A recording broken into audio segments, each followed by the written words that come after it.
Um, One of the things to understand about meditation is that in meditation you're dealing with mind. It's pretty obvious, I know, but we're dealing with mind, we're dealing with thoughts, we're dealing with what happens in your mind. And it's actually different from when you have moods and stuff like that. Okay, moods have to do with what they call, they have a word for it, what's it called? Your subtle body. It has to do with the connection between your mind and your body. And so the moods are what can inhabit your body. Do you understand? Okay. I don't want to spend a lot of time on it because I want to talk about the meditation, not the. And that's why we do all this stuff, with the exhaling the foul air.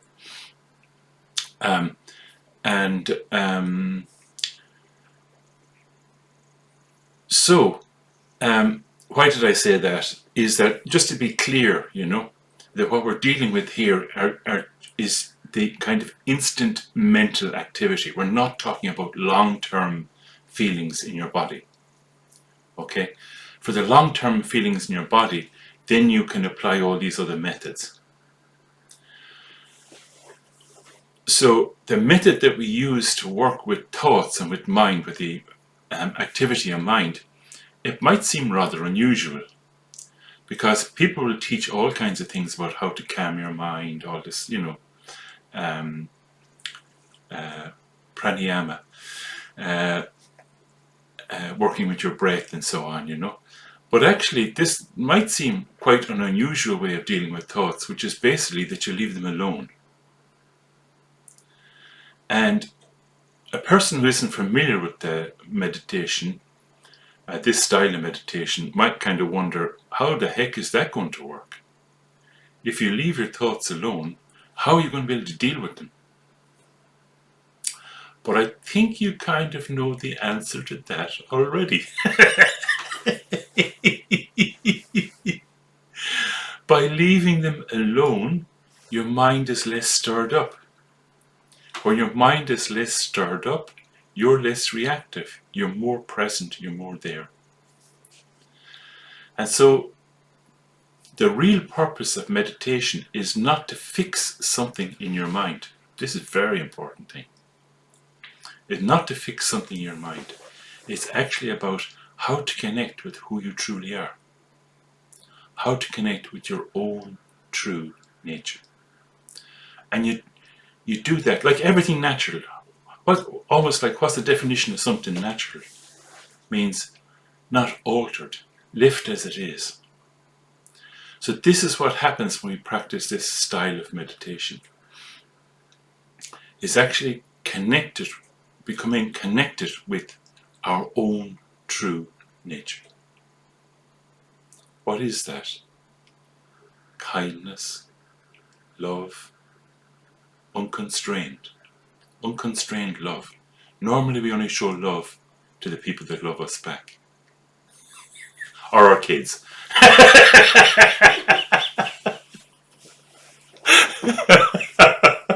Sorry, I couldn't help. So this is like, it's unconstrained. It's not focused on anything. It's actually our own good heart. It's our own good heart. It's not something that's created. This is something that's always there. Most of the time, we're unconnected with it. It's unseen. Okay?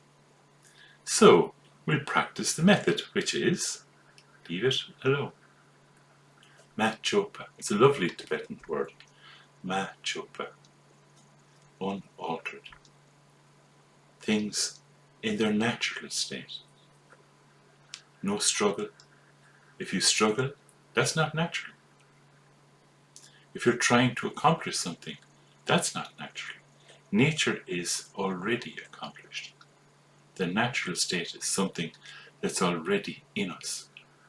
So all we have to do is put the car into neutral and just coast.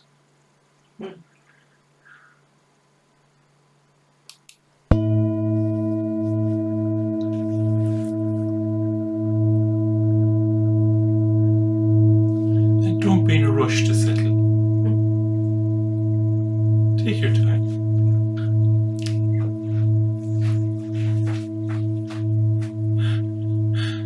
There's no competition. Take your time. Just allow yourself naturally to settle.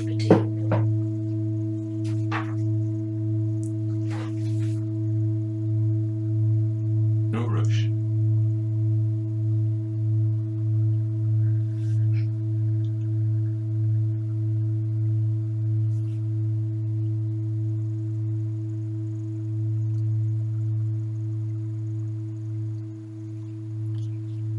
If you can't abide to leave your mind alone, just listen to sound.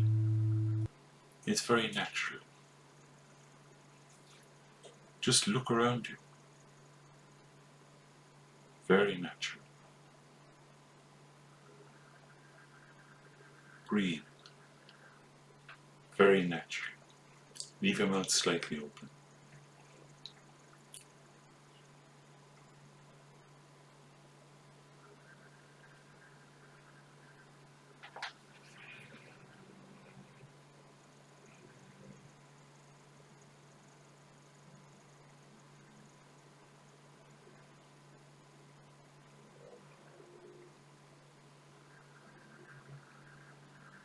There is no result that you don't already have.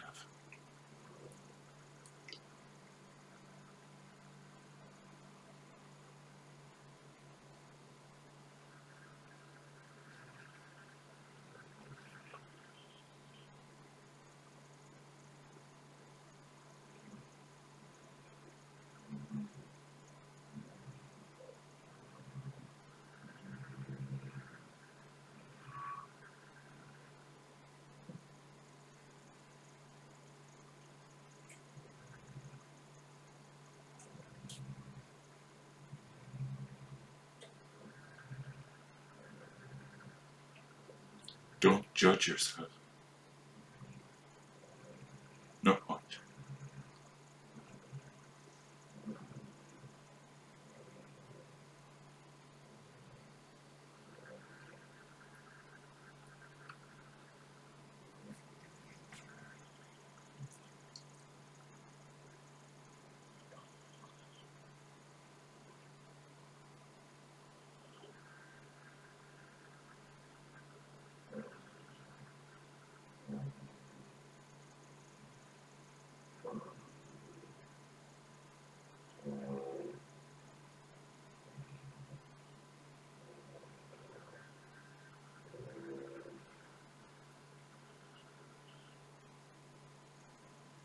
Nothing to hold on to.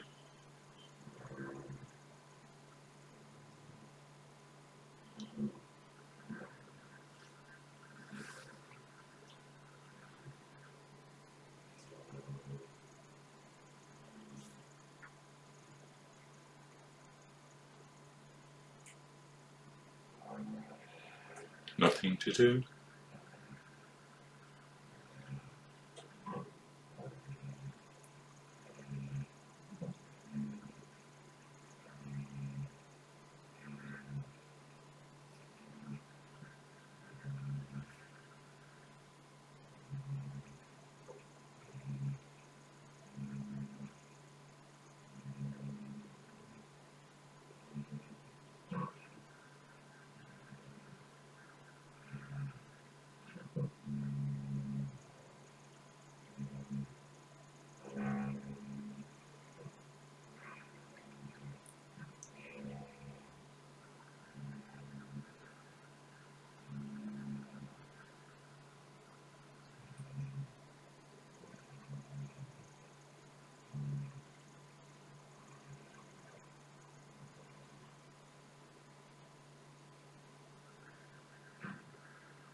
Don't try to achieve something.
It is pretty boring.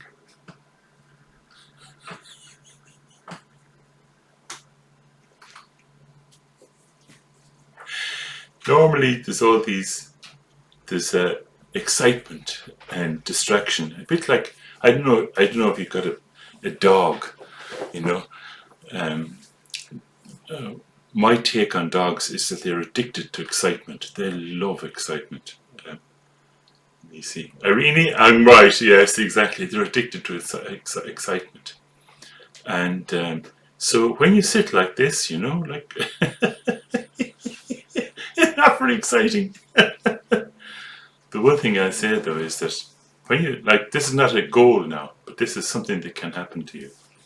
like you're sitting there, and instead of all this involvement with your thoughts, the thoughts have calmed down, you know. And next thing, this soft feeling comes. There's like a soft feeling, you know. Um, you could call it love, call it sadness. It's a curious feeling. Um, and it kind of flows.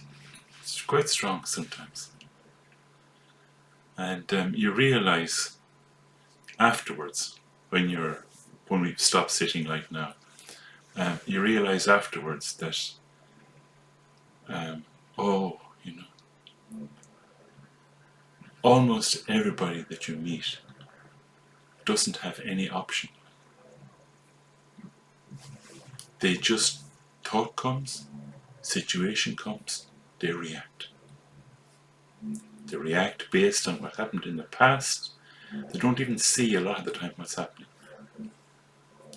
And so I think that's part of the sadness part of this feeling, you know, because it's like freedom. But anyway, okay, I'll shut up.